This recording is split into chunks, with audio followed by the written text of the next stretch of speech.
دین کلہ ادب، دین سارا ادب کا نام ہے۔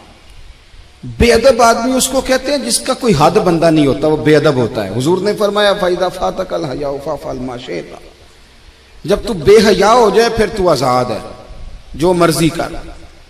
نبی پاک علیہ السلام سے بڑا کوئی نہیں سوائے اللہ کے۔ پتہ ہے آپ کو، بعد از خدا بزرگ توئی کس سے مختصر، نبی کریم صلی اللہ علیہ وسلم سے بڑا کوئی نہیں کہ حضور کو کسی کا ادب کرنا ہو۔ لیکن حضور کی رضائی میں دودھ پلانے والا جناب حلیمہ جب نبی پاک سے ملنے آئیں تو مسلم میں لفظ موجود ہیں، حضور منبر پہ تھے، اللہ کے رسول کھڑے ہو گئے اور اپنی چادر بچھائی، ماں کو بٹھایا، حالانکہ سب سے بڑے حضور ہیں۔ حضرت ابو بکر صدیق رضی اللہ تعالیٰ عنہ فرماتے ہیں میرے والد بوڑھے تھے، آنکھوں سے نابینا تھے، فتح مکہ پر ان کا ارادہ بن گیا مسلمان ہونے کا، میں بڑا راضی تھا کہ میرے بچے بھی مسلمان ہیں، پوتے نواسے بھی مسلمان ہیں، الحمدللہ میرے ابا بھی مان گئے۔ کہتے ہیں جب میں انہیں لے کر کے حضور کی بارگاہ میں گیا نا، نابینا تھے وہ، لے کر کے گیا تو اللہ کے رسول کھڑے ہو گئے اور حضور نے ایسا جملہ کہا کہ میں رو پڑا۔ محبوب فرمانے لگے ابو بکر اگر ان کا ارادہ بن گیا تھا کلمہ پڑھنے کا تو اس بوڑھے کو کیوں تکلیف دی، مجھے بتاتے میں گھر آ کے کلمہ پڑھا جاتا۔ آپ اس کو اعزاز سمجھیں بھائی۔ جو نوجوان کہتا ہے نا میں بڑا تیز ہوں، اب ہمارے ہاں نا بے باکیاں بڑی ہیں، جو منہ میں آیا کہہ کے چھوڑنا ہے۔ کہتا ہے جی میں جی سچی بات کرتا ہوں، جی کسی کو تکلیف بھی ہو تو میں تو کہتا ہوں سچ تو بڑا میٹھا ہوتا ہے، اسے تو تکلیف ہوتی نہیں۔ اصل میں آپ نے سچ میں مرچیں بڑی ڈال دی، اس لیے کہ سامنے والے کو دقت ہوئی ہے۔ سچ بولنے پر طریقے سے بولے، آپ بے باک نہ بنے، آپ جو منہ میں آتا ہے آپ کہہ دیتے ہیں، تو ادب کریں۔ استاد قابل ادب ہوتا ہے، ہم نے کالج بھی دیکھا ہے، مدرسہ بھی دیکھا ہے، لیکن چھوٹا سا شکوہ ہے، ہمارے جو بچے ہیں نا مدارس کے، وہ جب ہم جوتے اتارتے ہیں تو ہمارے جوتے سیدھے کرتے ہیں۔ ابھی بھی ہمیں بڑے شکوے ہیں ان بچوں سے بھی، ان میں بھی بڑی غلطی ہیں۔ ہم جب موٹر سائیکل ہمارا استاد سویرے پڑھانے کے لیے آتا ہے تو بچے منت کرتے ہیں ایک دوسرے کی کہ لاؤ میں نے ٹاکی پھیرنی ہے استاد کی موٹر سائیکل کو، میں نے صاف کرنا۔ ہمارے بچے ابھی بھی استاد جی آ گئے ہیں، اور جب وہ نکلتے ہیں نا کلاس سے وہ سارا نظام وہی ہے جو آپ کا پیریڈ لگتا ہے 40 منٹ، اور جب بچے نکلتے ہیں تو کوشش ہوتی ہے استاد کو پشت نہ کریں، اور وہ کتابوں کا بھی وہ برا حال نہیں کرتے جو کالج کے اسٹوڈنٹ کرتے۔ مجھے ایک دن میں کسی کے گھر میں مہمان تھا تو ان کے یہاں ایک ٹیچر تھے جو فزکس پڑھانے آتے تھے، تو بچے سے اس کا باپ پوچھتا ہے کہ وہ ماسٹر صاحب آئے کہ نہیں؟ وہ کہنے لگا نہیں ابا وہ کل بھی نہیں آئے تھے۔ وہ کہنے لگا کیوں نہیں آتا، وہ 5000 روپیہ ٹیوشن لیتا ہے تو آج بھی نہیں آیا وہ۔ میں نے اس کے باپ سے کہا کہ اپنی چائے اٹھا کے لے جائیں، میری تو طبیعت پھیکی ہو گئی ہے۔ استاد 10,000 لے یا 20,000 لے، لینا تو اس نے استاد ہی ہے نا، آپ کیا بات کرتے ہیں، یہ کوئی طریقہ ہے؟ کہنے لگا نہیں وہ مولوی صاحب نہیں، وہ فزکس پڑھاتے ہیں۔ اور میں نے کہا چھوڑو، مولا علی شیر خدا کہتے تھے جس نے ایک لفظ بھی پڑھا دیا وہ تو میرا مالک ہے، وہ چاہے تو مدینے کے چوک میں کھڑا کر کے بیچ دے، اپنے رویے کو بڑا صاف ستھرا کرے، بڑا اچھا کرے۔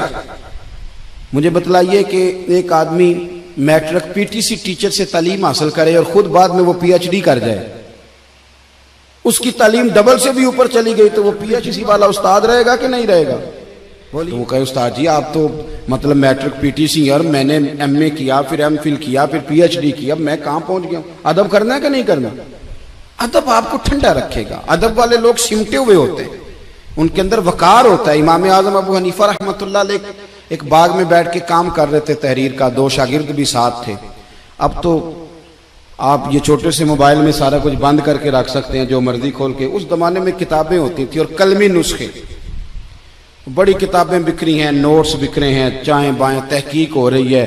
اسماء الرجال ایک باقاعدہ علم ہے، اگر آپ دیکھیں تو ہم بحث کرتے ہیں راویان حدیث پہ، یہ ایک پورا ایک الگ جو ہے وہ اصطلاحات ہیں مدارس کی۔ تو بڑا محنت والا کام ہو رہا تھا، چیزیں بکھری ہوئی تھی۔ اچانک نا بچے باہر باغ میں کھیل رہے تھے، گیند گر گئی تو وہ بچہ آ گیا گیند اٹھانے۔ اب کتنے شاگرد ہیں ساتھ، وہ سارا کچھ ہے۔ امام اعظم بچے کو دیکھ کے، بچہ 10-12 سال، فٹافٹ اٹھے، کاغذات بکھر گئے، چیزیں آگے پیچھے ہو گئی۔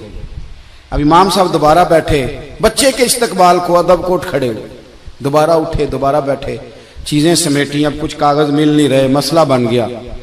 بچہ کھیل رہا تھا، کچھ اور بچے، تھوڑی دیر کے بعد پھر گیند آئی تو چونکہ اس کی ڈیوٹی تھی وہ پھر آ گیا، امام صاحب پھر اٹھے، کاغذ پھر بکھر گئے۔ اب وہ ساتھ والے شاگرد بھی زیادہ نہیں نا برداشت کرتے، ایک دو دفعہ تو برداشت کیا، اب تیسری دفعہ بچہ آیا، کاغذات پھر بکھرے، تو امام ابو یوسف کہنے لگے حضور یہ بچہ ہے، یہ پتہ نہیں 20 دفعہ آئے گا، تو کتنی دفعہ چیزیں بکھیریں گے؟ تو امام صاحب فرمانے لگے ابو یوسف تو نے بیٹھنا تو بیٹھ، نہیں بیٹھنا تو نہ بیٹھ، یہ 100 دفعہ بھی آیا تو میں اٹھ کے کھڑا ہوں گا۔ حضور کون ہے یہ بچہ؟ فرمانے لگے میرے استاد کا پوتا ہے، میرے استاد کا۔ ایک پنجابی کا مصرع ہے، اگر آپ کی سمجھ میں آ گیا تو ٹھیک ہے، نہ آیا تو پھر بھی ٹھیک ہے۔ ایک پنجابی کا مصرع ہے، کسی درویش نے کہا تھا اصلاں نال جے نیکی کریے وہ نسلاں تاک نہیں بھول دے، تے بے اصلاں نال نیکی کریے تے پھول کنڈیاں نال تول دے۔ ہمیشہ اساتذہ کے تو لوگ پوتوں نواسوں کا بھی ہے، اور میں دلیل دے سکتا ہوں قرآن پاک سے، وَكَانَ أَبُوهُمَا صَالِحًا۔ ادب نہ چھوڑنا، ادب بڑی اعلیٰ چیز کا نام ہے۔ ادب والے لوگ حسن والے ہوتے ہیں، ان کے لب و لہجے میٹھے ہوتے ہیں، ان سے مل کے ماں باپ، اساتذہ، مشائخ، ہر بندہ راضی ہوتا ہے کہ یہ ادب والا ہے۔ اقبال کہنے لگے ادب پہلا کرینہ ہے محبت کے کرینوں میں۔ ہماری محفل رہ گئی ہے، تنہائی ختم ہو گئی ہے، تھوڑا تنہائی میں رہنا بھی شروع کریں۔ تنہائی میں کس طرح رہنا ہے؟ مصلح کے ساتھ، عبادت کے ساتھ، درد کے ساتھ، سوز کے ساتھ، یعنی ذوق کے ساتھ۔ کوئی نعت چلا لیں آپ، اور آپ ہوں، کلام ہو، اور مدینے والے رسول کی یاد ہو۔ بے آباد نہ رکھیں، اپنے دل کو آباد رکھیں۔ یہ تھوڑی بہت مل کے عبادت ہے تو کر لیں، ورنہ اکیلے بھی ہم پلاننگ ہی کرتے رہتے ہیں، دوستوں میں بھی سازشی کرتے رہتے ہیں، دفعہ کریں، سیاستیں ہوتی رہتی ہیں، یہ کب جان چھوڑتی ہیں، لیکن کچھ نہ کچھ وقت مصلح کو ضرور دیں۔ 9-10 محرم کی درمیانی رات عمر بن سعد امام علی مقام کے خیمے میں آیا اور آ کے کہنے لگا حسین باتیں دو ہی ہیں، اب یزید اور عبید اللہ ابن زیاد اور دیگر کوئی اور بات سننے کو تیار نہیں ہوتے، دو ہی باتیں ہیں، یا آپ کو بیعت کرنی ہے یا جنگ کرنی ہے۔ تو امام علی مقام فرمانے لگے کہ مجھے 1 رات کی مہلت دے دو، 1 رات کی مہلت، سویرے بتاؤں گا کیا کرنا ہے۔ 9-10 کی درمیانی رات عمر بن سعد نے کہا ٹھیک ہے میں سویرے آ جاؤں گا۔ تو عمر بن سعد خیمے سے باہر نکلا تو حضرت عباس بن علی، حضرت عباس رضی اللہ تعالیٰ عنہ حاضر بارگاہ ہوئے تو امام علی مقام سے عرض کرنے لگے بھائی جان مجھے پتہ ہے سویرے آپ نے کیا فیصلہ کرنا ہے، اور آپ کو بھی پتہ ہے سویرے کیا فیصلہ کرنا ہے، تو یہ بد باطن قسم کے لوگ ہیں، یہ سوچیں گے پتہ نہیں حسین کمزور پڑ گیا، تو ابھی بتانا تھا کہ ہم نے بیعت نہیں کرنی، آپ نے رات مہلت کیوں مانگی، یہ پتہ نہیں رات کیا کیا بدگمانیاں سوچیں گے۔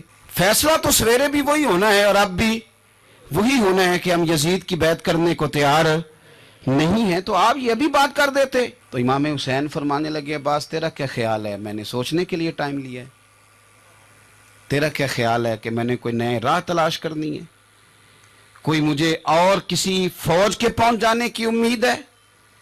کہا نہیں مجھے کچھ بھی نہیں کرنا، نہ کچھ سوچنا ہے، فیصلہ بھی وہی ہے جس کا تجھے پتہ ہے، لیکن بھائی یہ آخری رات بچی ہے، کل حسین دنیا سے جائے گا، آخری رات بچی ہے، دل کرتا ہے کہ آج کی رات نہ میں رج رج کے اپنے رب کو سجدے کروں، میں جی بھر کے اس کی عبادت کروں، یہ پیشانی اس کے حضور ناز جھکے۔ او یار حسین ابن علی تو ایک رات باقاعدہ بچائیں کہ میں نے اللہ کے حضور حاضری دینی ہے، اور تو ساری راتیں ضائع کر دیتا ہے۔ تو تنہائی میں کچھ نہ کچھ عبادت کریں۔